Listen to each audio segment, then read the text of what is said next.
बड़े बड़े देशों में ऐसी छोटी छोटी बातें होती रहती हैं। সংলাপটি নিশ্চয়ই মনে আছে।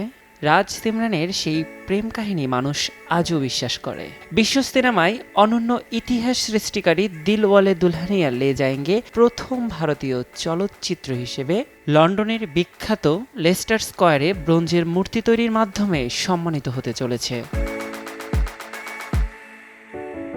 Scenes in the square movie ট্রেলের অংশ হিসেবে রাজ সিমরানের আলিঙ্গনের সেই আইকনিক মুহূর্তের প্রতীকী ভঙ্গিই মূর্তিতে রূপ দেয়া হচ্ছে।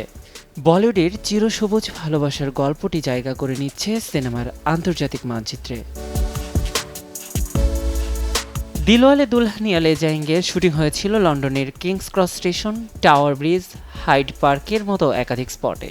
এই সিনেমাতেই প্রথমবার লেস্টার স্কয়ারের দৃশ্য দেখেছে দর্শক। ফলে মূর্তিটি শুধু বলিউডের নয়, লন্ডনের বৈচিত্র্যকেও উদযাপন করছে। এটি বৈচিত্র্য এবং সিনেমার মিলন ঘটাবে বলে মনে করছেন আয়োজক সংস্থা হার্ট অব লন্ডন বিজনেস এলিয়েন্সের ডেপুটি চিফ মার্ক উইলিয়ামস। মাস ছয়েক পরেই মুক্তির ৩০ বছর পূর্ণ করবে দিলওয়ালে দুলহানিয়া লে যায়েঙ্গে। লেস্টার স্কয়ারের এই ব্রোঞ্জ মূর্তি সিনেমাটির ৩০ বছর পূর্তির শ্রদ্ধাঞ্জলি। সিনেপ্রেমীরা বলছেন, এবার প্রেমের শহরে লেখা হলো প্রেমের ইতিহাস। নিয়াজ শুভ, সময় সংবাদ।